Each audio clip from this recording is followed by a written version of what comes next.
Welcome to CBC's Booked at VPL. Our guest author today is one of my favorites. I can't see it with this weird filter, but I have her books beside me. It is Lindsay Wong, who we are delighted to have, especially since May is Asian Heritage Month, a wonderful time to celebrate all of the great contributions in art and community that we get from the Asian community, especially in these difficult times. It's nice to support and to hear their voices, to let the Asian community know how much we appreciate them. So we're delighted to have Lindsay here today. I'm Amber Ritchie. I'm from Vancouver Public Library, the programming department. And I'd like to begin this event by acknowledging that my home and the VPL locations are all on the unceded traditional homelands of the Musqueam, the Squamish, and the Tsleil-Waututh nations.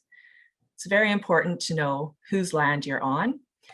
If you're joining us from outside of Vancouver today, you can find out the history of the land you're on. One of my favorite resources is whoseland.ca, as shown up there. You can find out the stories and the connections of the people who were here way before the majority of us. So we're delighted to have Cheryl McKay with us again, bringing her lovely wit and questions to an author. So Cheryl, thank you for being with us. Welcome. Thank you, Amber. It is my distinct pleasure to be doing this again, and it was nice to do it in person, and it's a different experience, but also nice to do it this way. And welcome to everybody who's here. And I just noticed, speaking of independent bookstores, I just noticed Western Sky Books in Port Coquitlam going by on the chat there. So welcome to you, yes, and to everyone who's joining us. I'm so excited today to have a chance to talk to Lindsay Wong. Now, you may remember that Lindsay burst onto the scene, the book scene, a few years back with her memoir, with the amazing title, The Woo Woo, How I Survived. I just want to make sure I get all the elements in here. How I Survived Ice Hockey, Demons, Drug Raids, and My Crazy Chinese Family, a book that went on to win a whole raft of awards and was featured on Canada Reads, and really just, as I say, launched Lindsay into public awareness. And she's back now with a new book, and this one is fiction, and it's YA. I love reading YA myself, and I don't know that I would necessarily say that's what it is, but it's a wonderful story, My Summer of Love and Misfortune, which is about a young woman, Iris, who's not meeting anybody's expectations, including her own, and who has a whole series of terrible things that happen to her. She loses her boyfriend, she loses her best friend, and her parents decide, once she has not got into any universities after high school, to send her to Beijing to stay with family. And well, hijinks ensue and lots of things happen. Lindsay, it is terrific to have a chance to talk to you about this book and your other book and writing in general. Thanks so much for doing this. Thank you so much for having me, and thank you for such a wonderful welcome. And it's so great to see a bunch of people here. And hi, Western Sky Books. Tamara is so great. Lindsay, before we talk about either of the books, I would love to hear from you about how your life changed after Woo Woo was published and the awards came and the Canada Reads and so many things that brought this to readers' attention. What was that like for you, going from publishing your first book to suddenly being really recognized? Oh, well, I mean, I would say that was an amazing experience. I'm so grateful to have it. A lot of people really think that when you get a book published, your life will change. You know, you're running around to different cities, you're speaking to people. Yes, you're in the public eye, but when you're a writer, it's your life, or I guess your quality of life, doesn't really change. You're just really busy. People are asking you to do a lot of things. But in terms of, as a person, and I'm still, trying to make rent. I'm still, living in one of the most expensive cities in Canada. In the world. I'm just a regular person, right? And And so while, it was just so wonderful to have the book acknowledged and to meet a lot of people, I would say that everything is the same as a writer. Was it anything like you imagined when you were writing the first book, The Woo Woo? Was it anything like you imagined doing these interviews, doing public appearances, doing readings, all of the things that came? Or did it take you by surprise? It definitely took me by surprise because The Woo Woo was a book that no one wanted, right? And everyone always says, why? It's so interesting. It's a great book. And I don't know, with publishing, it received 13 rejections. Everyone said it was too niche, too dark, not mainstream enough. And so finally, when I got an offer from Arsenal Pulp Press, it was really, I was taken by surprise. Like, oh, you want to publish my book? That's great. And I thought that, once I had handed in edits, gotten the book back, it was over. Like, I just have a nice little book to put on my bookshelf, we're done.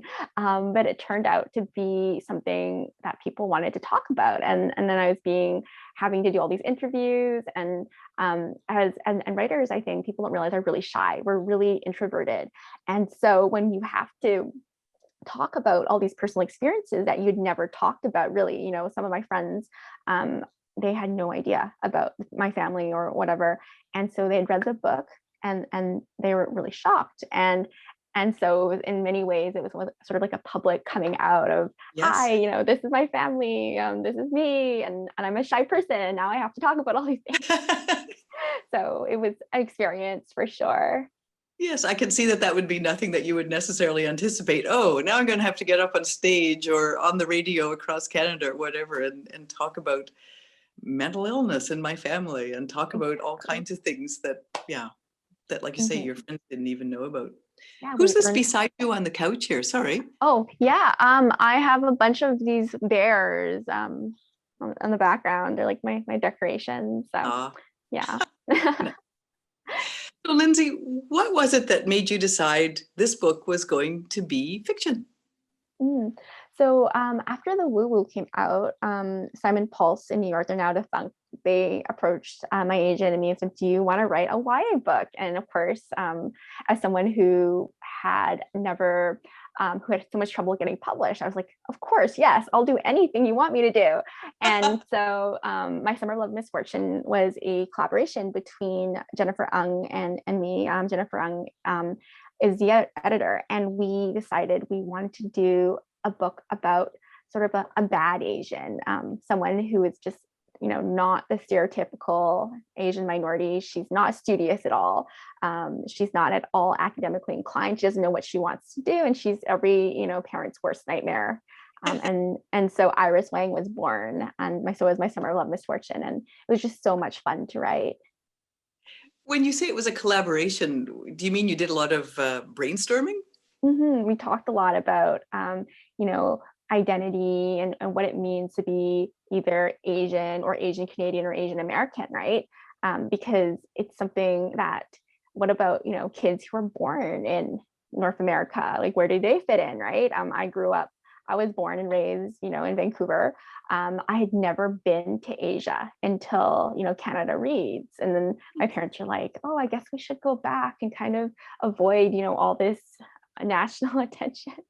And so, and that was my first time actually going back to Hong Kong. And I was there, and, it was nice, but also really strange because everyone looks like me, right? You're suddenly in the city and you're like, oh, I'm no longer, everyone's like my size. You can go shopping, right? Everything fits. I don't have to hem my pants. But the only problem is I'm an extra, extra large, in Asia. So you're just like, everyone's like, it's a really bizarre shopping experience. And as happens to Iris in the book, I expect people were speaking to you maybe in a language that you aren't familiar with or don't use that often, and expecting that you do. Oh yeah, for sure. I think there's that expectation if you look Asian that you should be able to speak, fluent Cantonese or and Irish as well. And so, you have this mix of English and Chinese going on, and these Asian aunties, when you're shopping for clothes, they have like no problem telling you, what area of your body needs work. And this is something this would not happen, right? If you're shopping in Canada, H&M, right? So it was such a different experience. I think there's a line in the book where Iris talks about the fact that in regards to this, in regard to the fact that, her parents uprooted her and took her to another country for a better future. And what she say, I'm the culmination of my parents' hopes and dreams to give me a new start. And there she is in China and not able to communicate. So it's that, that sort of dichotomy in a way. Yeah. I mean, Iris, she's like the child of immigrants. So most immigrant parents, they, have their children and they expect them to be, doctors, lawyers, or, accountants, people who are, productive members of society. And sometimes it doesn't happen with your kids. Like you can't project, and Iris is what happens when it goes wrong. What was it like working on Iris and developing her character? Because she really is, especially in the beginning of the book, she's so self-absorbed and she's so eager to please everybody and to spend a ton of money just recklessly, and backs the car into a door in the garage. I mean, she's a catastrophe on 2 feet. So Iris is actually based on one of my jobs. I was a private education consultant in Vancouver, where I was helping international children get into American colleges, right? And so much of my job meant chasing these teenagers who were very wealthy. They lived in the Shangri-La in Vancouver. They would back their parents' cars into, columns in the driveway or in the underground parking lot. And it was such an interesting experience. And I mean, I think I learned a lot from these kids, but I don't know if I would ever take that job again. That's just like a nice way of saying it. But these are students. They don't have parents around, right? And they don't want to study. But their parents really want them to go to college in the States. And so Iris was born. They can be a little bit selfish. They can be serving, but they're young. They're kids, right? And so I think that's what I really wanted to convey with Iris. What did those young people teach you, Lindsay? To be very patient.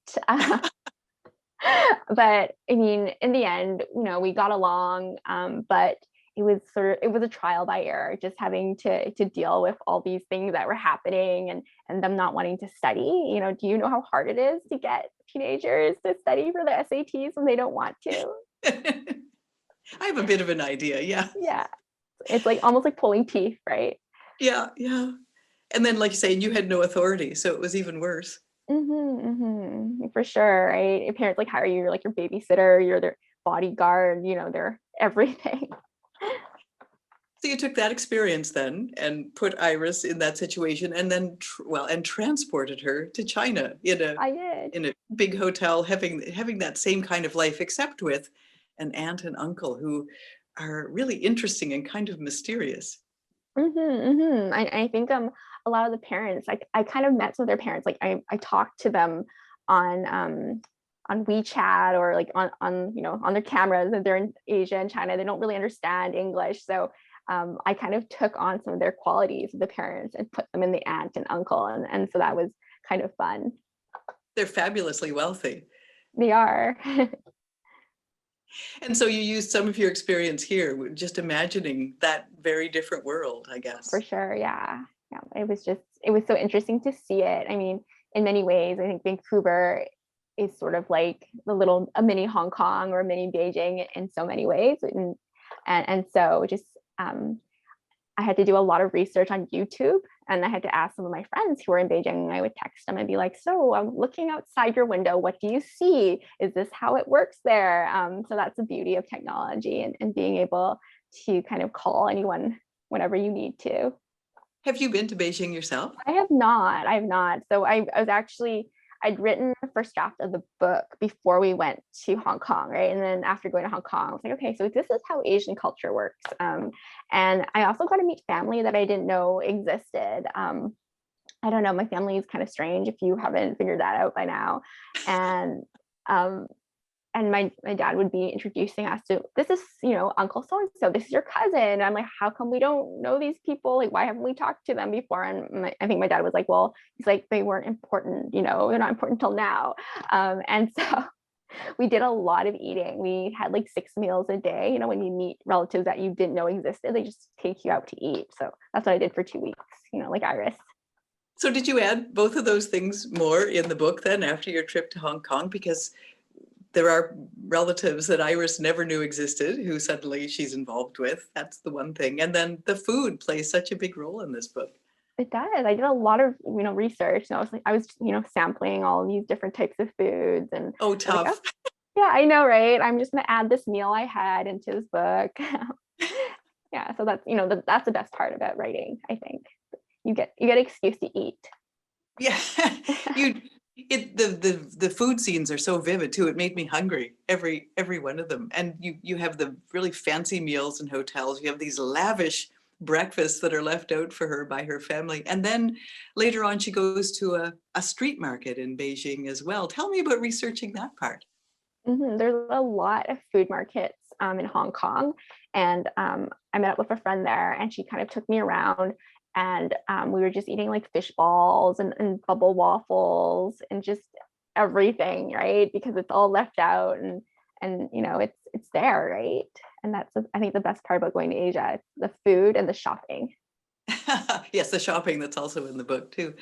Talk a bit more about the food then, and what, as you're writing this and including these, what role do you see the food plays in the book, Lindsay? I think food is universal. I think Iris first is it's a way for her to express herself, because in many ways she compares herself to one of those combo pizzas from Domino's, and so she's always thinking in a very symbolic way, right? And food, you know, it's really how we express ourselves in so many ways, and especially in Asian culture, we have Asian parents may not tell you they love you, but they'll cook you a big batch of food and be like, eat this all, right? And so in many ways, you know, food is love. I'm just going to pause here. I don't know, Lindsay, we didn't get a chance to talk beforehand, but every once in a while, Amber's going to come in with a question or a comment from folks who are online here. So Amber, I just wonder if there's anybody who has posed a question at this point. Hi. So far, no questions, just some comments about love the book, wishing you all the best, and all the books meant so much. I have a question though, if I may. Of course. Lindsay, in the dedication to My Summer of Love and Misfortune, you talk about it's dedicated to everyone who's been a disaster and feels like a disaster, and you acknowledge people who never feel that they belong. And you say that they'll eventually be 85% okay one day. And I really like that. We get the messages of everything's going to be fine and perfect. How do you arrive at 85%? I mean, realistically, I think, you know, most of us grow up to be okay and most things turn out okay. I mean, it's not perfect, but I think 85 is pretty close. And I think, you know, with Iris, especially at the end of the book, everything's 85% okay. I mean, she solves her family's problem with the hotel. She becomes, you know, a better person, at least, you know, in 2 or 3 months. And I think a lot of, you know, teenagers and young people can relate to that, and not fitting in, right? We always have these expectations of ourselves, of what our family wants us to be, what society thinks we should be. And then so I wanted people to go in with that message when they started reading the book. Did you feel like a misfit yourself, Lindsay, when you were growing up? Oh, for sure. You know, I grew up in a funny, I guess, a strange family. I played hockey, but I didn't really belong to my hockey team. I played piano, but I wasn't also a great pianist. I was also not great at math or at all. Like I couldn't do school. And so, you know, these things are always really complicated, I think. And just really, I mean, I found what I wanted to do in university, which was to write. But before that, you know, like, what are you supposed to do when you get all these messages, right? Of people telling you, do this, do that, or, you know, you can't do this. And so that's something I think people have to, when you're growing up, you have to kind of not really listen to what others are saying around you. And that, like you said, well, with Iris, for example, the desire to please other people, to just go negate herself in that way, to please others. You lose yourself in the process. Exactly. And I think, almost like, I guess 85% of the book is Iris just trying to figure out who she is. And she does learn a bit. And I mean, within, 2, 3 months of summer. It's pretty good. Yeah. She is, she has a flower heart, and there's a lot of talk in here about her flower heart and a lot of she's a tiger with a flower heart. Can you explain a bit more about what that means, Lindsay? So there's a saying in Chinese culture that someone who is a flower heart, someone who falls in love easily, who has a soft heart, right? And Iris is that person, despite being this catastrophe, right? She's always falling in love. She's soft-hearted. She wants to do well by others, but she doesn't know how to, right? And so she ends up, alienating herself from her cousin Ruby. She doesn't really have any, good friends. Even, her boyfriend dumps her because she's that type of person, right, who ends up giving too much. And then a tiger in the Chinese zodiac is someone who's very fierce and passionate, right?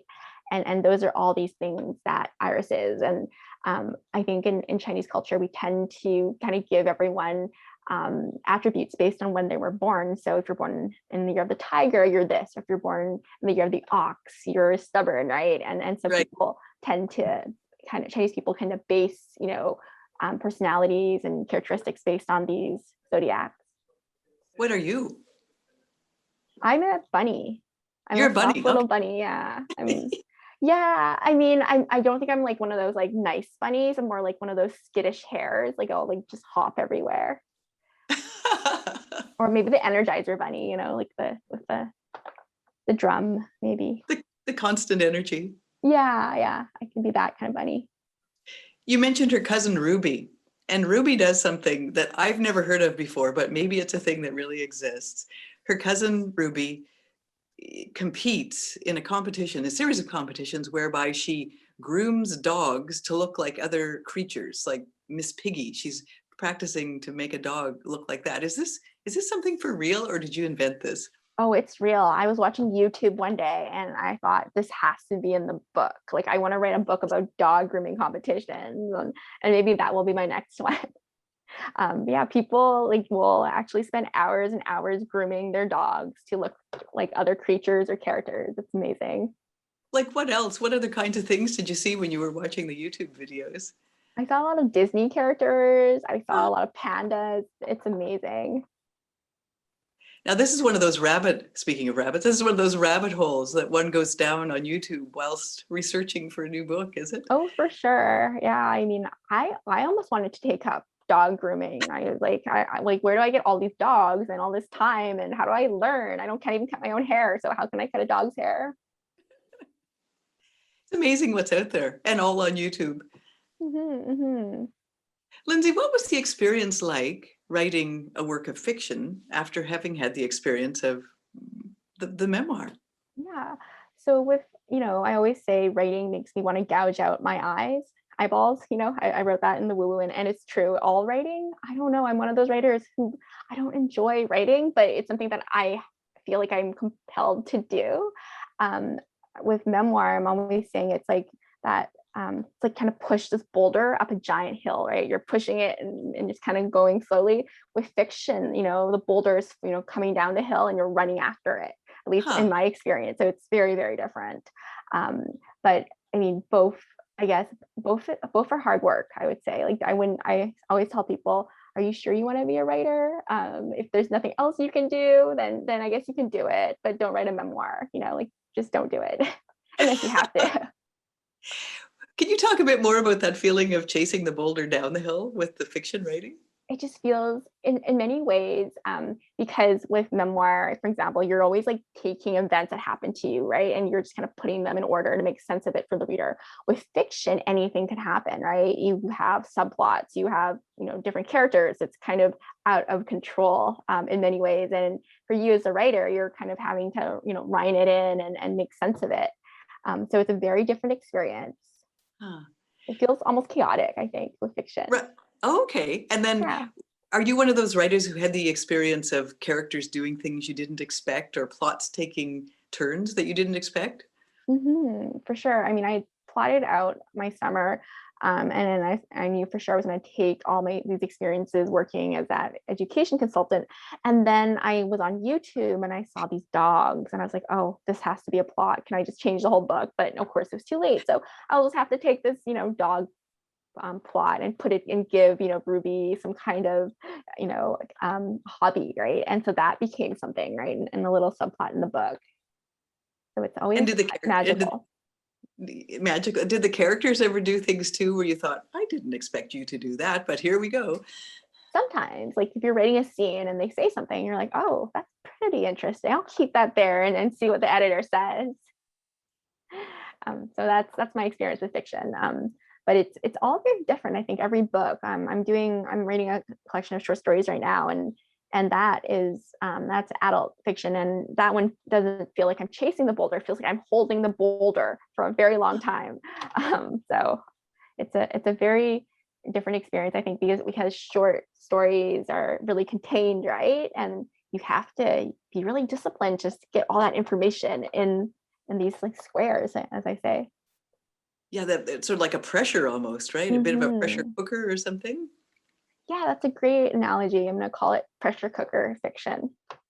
I see there's a couple of questions here and I want to go to them in just 1 minute, but I just want to go back to the memoir for a minute too. I'm just wondering, when you were writing the Woo Woo, if there were points where you kept feeling like, I have to push this further, I have to be more transparent. I can't, because I think the tendency might be, or I might feel the tendency to, okay, that's enough. I'm going to stop here. I'm not going to reveal anymore. But did you feel like you had to keep pushing yourself to be more transparent, more honest, I guess, about things? My editor did, especially in revisions. I think when there's a tendency, at least for me, when I'm writing, to hold back and not want to give exactly what I'm feeling or thinking in a scene. But of course, I think readers want to know. And so that there's that expectation. They were always asking you, can you add more? Can you push this? Can you give us this? And sometimes, there are places that you may not want to go in a memoir, right? And so I think my reaction was to always like kind of push back. I would be like, okay, I'll give you this sentence. Is that enough? Like, do I have to push it even more? So it's almost like a back and forth of a memoir. But I think, there's also when you're drafting too, when you have so much material like I did, there's a tendency to overgive as many scenes as possible, right? And then you have to prune it back. So it's really just finding the delicate balance of here's just enough, right? Without giving away too much.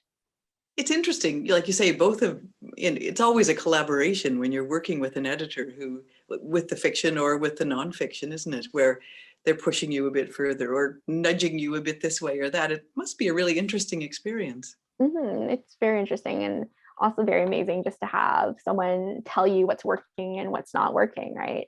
I mean, a couple of years ago, like I would never imagine that I would be having, books and having feedback and doing interviews. Like you don't think about that as a writer because you love the written word, right?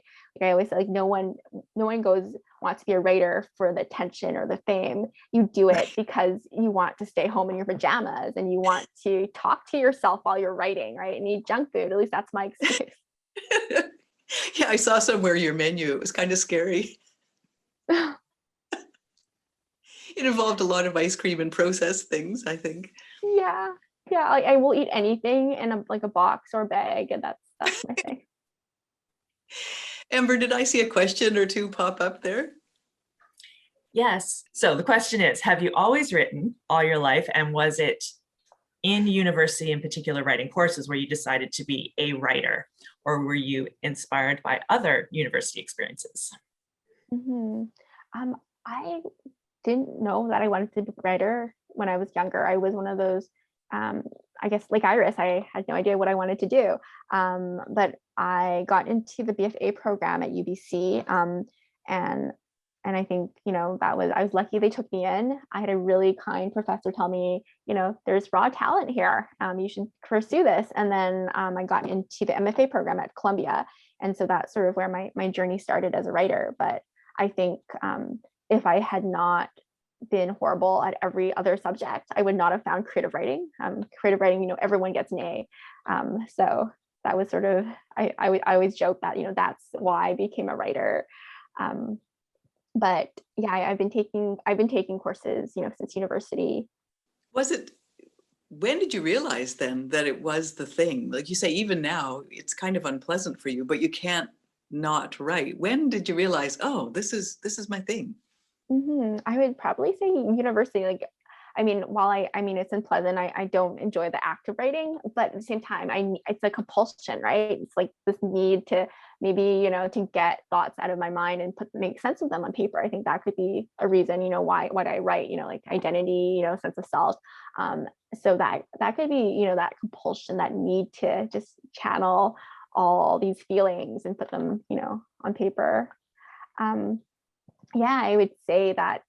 So I started writing the woo woo in my undergrad, and then that kind of followed me to New York. I had no idea what I was doing, but it just felt like I had to write a memoir, and if that makes sense. It's one of those things that you don't realize you had done it until you have written, 300 pages. You're like, well, I guess I have a memoir now. Huh. And then and then you went to Columbia with that, or did you do that when you were at Columbia in New Well, York? mostly while I was at Columbia. I think it started a little bit when I was an undergrad, but of course, I never thought I'm going to write a memoir. In your early 20s, right? You don't think, I'm going to, write one of these. You just No. sort of. I really just wanted to live in New York, right? And so when I'd gotten into a school in New York, I was like, yes, I'm just gonna go. I'm gonna go. It doesn't matter. I'll write. I'll figure out how to write a book along the way. And I think I read somewhere that you were quite a lot younger than a lot of the students who were in the program at the same time. Yeah. I was. I think I was the youngest person actually in my cohort. So it was a learning process. I'm grateful for it, but I felt very young. Most people there were already in their 30s. They were professionals. They'd worked in, newsrooms, and they were journalists, and some of them had written books already. And I came in and I was like, I don't even know how to write a page. But so it was a learning process for sure. Did it feel really daunting then at first, Lindsay? Oh, for sure, definitely.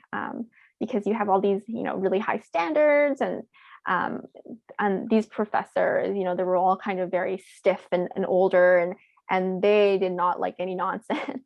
So it was a very, very different experience. I always felt like it was, with like that show American Idol, and the judges are like Simon, right? And that was kind of like what the writing program was. And we had this professor who was like this famous essayist who would tell you like tears are not for the classroom, and so people would be so afraid to emote, when you submit a piece of personal work, right? So we would have to like sit around in our classroom and like pretend not to be upset until after the class was dismissed. Then you can cry. Once the hour is over, you can go home and cry or take a taxi home. Oh my gosh. So that was what my experience at Columbia was like. Very, very different, very East Coast. Interesting. Yeah, very different from UBC, I would think. Oh, yes. for sure. Everyone's really nice at UBC. Yeah. Lindsay, who are some writers whose work you're really admire or really following right now? There's so many writers. I'm gonna name a bunch of Asian Canadian writers because it's Asian month, and they're really I think they're doing some amazing work. There's Jenny Hagen Wills. She has the memoir Older Sister, not necessarily related, and that's such a brilliant memoir. Karen Leung, Jen-Suk Fung Lee, Nancy Lee, Doretta Lau. And so these are some of my contemporaries that I think are amazing. And when you were younger, I'm just trying to think of when Nancy Lee's books were first published, but as a younger person, were you reading some of her work? Or I was. I mean, I love Dead Girls. It came out when I was in middle school, okay. and it was such a like a revelation to me. And then I remember getting to meet her at UBC, and she was one of my professors. And I remember getting that book signed. I was like, this is amazing. It's really great sometimes to meet people that you idolized growing up and looked up to as writers. It must be amazing, right? And then to end up working with her at UBC. Yeah, it feels almost surreal in many ways. Like even, meeting Madeline Tien for the first time, and all these like wonderful writers. you were talking about with the memoir and again with the new book, there's that idea of identity. Identity has been a real hinge in both of these books. Is that something that you set out to explore, do you think, Lindsay, or is it just something that came up organically when you were writing? Oh, I think for sure organically. I don't think I set out to write a book about identity. I set out to write a book to really kind of understand my family. Like for example, in the woo woo, I knew like, well, we never talk about mental illness, right? It's such a taboo subject. So why not write a book about that? And in the process, I realized I'm not writing a book about just my family. I'm writing about my mother. I'm also writing about myself and family relationships. So I think, we set out to do something, but it turns out that a book explores many, many different things. And I guess identity and family are some of these things that just happen to come up, right? And that's something I think important to me. And it comes up again, like I say, in my Summer of Love and Misfortune. Mm-hmm. For sure. Iris is someone who just doesn't know who she is, right? And I think, I can definitely relate to that, right? You don't feel Chinese enough. You don't feel, Canadian enough, right? Like, where do you fit in? Like, what do you do, right? And so it's always, I think, a question, right, that people are always trying to ask themselves. So you're working on short stories now, the pressure cookers. And I should tell my editor that we should use that title. Cheryl said that. Do you have any other pieces in the works now too? Yeah, so I'm working on a short story collection, and I have a novel coming out after, and that one is a fun, raunchy Asian bridesmaid story, and so that's going to be a comedic horror. So I've been playing with different genres. Love it. When you said fun, it just struck me, and I know you talked about how writing for you is not necessarily fun, but as a reader, reading this latest one, reading My Summer of Love and Misfortune, I felt like you were having fun. I hope you're having fun sometimes when you're writing it. Oh yeah, I definitely have to make myself laugh. Otherwise I will go insane. Because, the writing hours, you're at your desk from 14 to 16 hours a day, right? And you're just, staring at the blank page. You have to entertain yourself, right? There has to be a way, right? You'll just go mad. That many hours a day, really? Sometimes I have to. I because there's like work and other things, you kind of have to fit it in, right? But if I can get that time, just to like either talk to myself or look out the window, you kind of need that as a writer.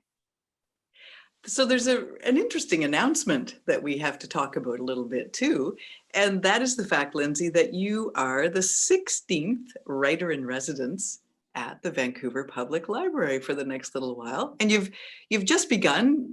What will this entail for you? What do you anticipate doing with this time? I'm excited. We are still in the brainstorming process, but we are planning a bunch of events with other writers. I'll be doing some consults. We'll be doing some memoir workshops. And so definitely stay tuned for more announcements to come. Why is that important to you, to be teaching as well as doing your own, to be encouraging, I guess, and teaching and supporting as well as doing your own writing? Mm-hmm. I think it just feels very symbiotic, right? When you're a writer, but you're also a teacher of creative writing. There's so much you can learn, right, from reading other people's work. When you have to sit down and talk to someone about, why their piece is working or what might need help, it really forces you to think about your own work in a different way, right? And I think it's just a mutual beneficial relationship when you're, mentoring others. So just doing that kind of analysis and really looking at structure and looking at development, that sort of thing. Mm-hmm, mm-hmm. And it's just so rewarding, right? When you get to see people, come in and they come back with a wonderful piece, or when they get published and they come to see you and you're like, oh, that's so great. I remember I saw Madeline Tian at a writer in residence program. I saw Jen-Sik Fung Lee, right? And, it's just so nice, I think, just to have that beneficial relationship and get feedback from other writers. Right. And who knows who's going to come up to you in a decade from now and go, you launched my career with that workshop. Yeah, that's like the best part about it, right? I think I saw Evelyn Lau when I was 15. I went to SFUs. I think they had some kind of manuscript consult, and I had this essay I'd written. I was so nervous, and she was just so kind about it, and she gave me all this feedback. And then like a couple years ago, we were on the same panel at Word on the Street in Vancouver, and I was like, you really encouraged me, right? And that's like the nicest part about all this. When you were 15. I was so young. What was it that you had written then that you took to her? I'd written an essay about, I think, my family and my grandmother. And even then, it was very angry, it was raw, but she was just so nice about it, right? And she was just like, keep going. And of course, of course, that's so nice to hear when you're, aspiring writer. That's so interesting, because it does seem like it traces back this urge to write. Then it does seem like it goes back a ways. It does, maybe. Yeah. I mean, I wasn't taking classes until university, but maybe I wanted to write, or I don't know, maybe I thought I could write. Who knows? Because that seems like a really brave thing to me, to take a piece and go see Evelyn Lau and just say, I realize that's what it was for, but it's interesting, isn't it? I think it was my English teacher who took me. That's why I wouldn't have gone on my own. I think it was assignment at school. That's probably why. These are the things, brave. These moments though, that can change your life. One person's comments can open a door or slam it shut, really. Exactly. And so I think that's why I think it's so important to, I hope people will come during this residency. I mean, I promise I will not bite. Well, we'll look forward to hearing what you come up with, and I'll help get the word out about that too. For sure. Amber, just to check back with you to see if there are any other questions to toss into the mix here. We do have one more question, and it's, Lindsay, you're talking about all the genres you're playing and writing and publishing in, and someone is asking, would you consider writing poetry after being published in fiction and nonfiction? No, poetry is the only genre I won't touch. I don't think I know how to do poetry. It's one of those things where I wouldn't know where to begin, with prose, there's a structure, there's like, a beginning, middle, end, there's 3 acts, but with poetry, it feels daunting. Do you know what I mean? I don't know. Interesting. Did you ever have to do it in any of the courses you were taking? Yeah, but I tried to avoid it. I always said, can I just write a short story instead? And of course they let me. Who have been some of your other important mentors over the course of your career so far? Yeah, at UBC, I studied with Linda Swenson, Andrea Schroeder. I've studied with a lot of really Alison Atchison in YA. And so those are probably some of my early mentors. And was YA something that you kind of had in the back of your mind, that something that you'd like to try one of these days after you finish the memoir? I'd actually just thought I was going to be a YA writer after UBC. I'd written this hockey. It was sort of based on my experiences being a Chinese Canadian hockey player. And I thought, this will be my first book. But of course, your thesis is so different when you're so young compared to your first book. And so it was just so nice to actually go back to YA after doing the memoir. I'd ended up doing memoir, I think, because I wanted to live in New York, and the nonfiction program had me. So I was like, okay, I have to learn how to write nonfiction. I'll just put the YA on the back burner. And then I came back to it afterwards. And I really enjoy it. I think fiction is so much fun. And YA in particular, why was that so appealing to you, Lindsay? I think it just feels that there's so many more possibilities when you're a young person. There's this opportunity for almost anything to happen. And there's this, I think, this idea of, especially, with my summer, you have your summer holiday, you have 2-3 months, and it's a magical, life-changing experience for a lot of young people. And I think I wanted to play with that. And also, I mean, I guess I'm always writing about childhood because I had an interesting one. I think I do want to go back and write about my hockey experiences. I think that could be a fun novel. How did you get going to hockey? My dad, it was a way for us to kind of assimilate into Canadian culture. I have a sister and brother, and He likes watching hockey. We don't like to play. So he rolled us all in. And I would just say we did not enjoy it.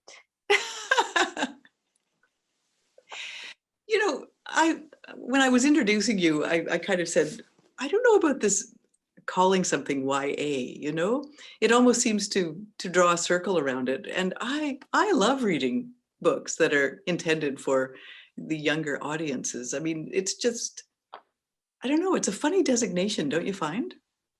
Yeah, I mean, they say young adult writing, but I think it's, people, it's from like ages, 15 to 30, people like to read it. I mean, it's geared towards young readers, right? But that's a thing, right? I think YA, it's a more of a marketing category. I think that's how I would define it. I don't think it really means anything because, older people can enjoy reading about younger people. And like you say, that the promise, the hope, the possibilities, the intensity that life has when you're that age. For sure. All And the things happen, right? When you're young and your brain is sort of crazy, right? Everything's heightened times 1,000, right? And that's just so fun. Do you have really vivid memories of being kind of Iris's age? I do. I mean, I wrote about it in my memoir, but I was definitely not an Iris. I was like really grumpy and surly and angry, like you see in the woo woo. I wasn't bubbly and friendly. So that was kind of fun to write. Yeah, to have an alter ego, as it were. For sure. Amber, before we wrap up here, I'll just throw back to you just to make sure that we haven't missed anybody. Here's one fun last question. What is your favorite word that you like to use in your writing?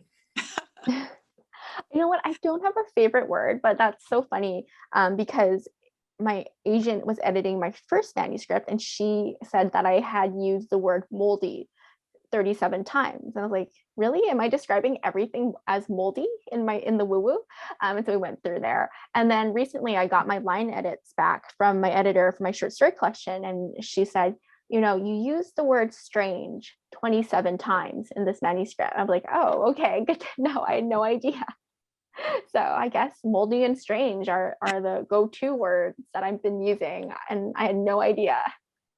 Do you have them pinned up on your wall now, with an X through them or something? Yeah, I should do that. I should definitely do that. Lindsay, was there anything else that you hoped we'd talk about that we didn't touch on here? I think that's it. I mean, this has been so fun just to talk about Iris and the woo-woo and everything. Terrific. It's great to have a chance to talk to you, and I look forward to talking to you again as the residency with VPL continues and see what kinds of projects and things that you're up to. Well, thank you so much. I'm really excited to be the writer in residence, and I look forward to talking more. And thanks to everyone for being here today. It's great to have a chance to gather around the cameras, I guess. And thank you so much to Amber and Leah and everybody at VPL for making these possible. Thank you, everyone, and thanks for coming. All the great questions.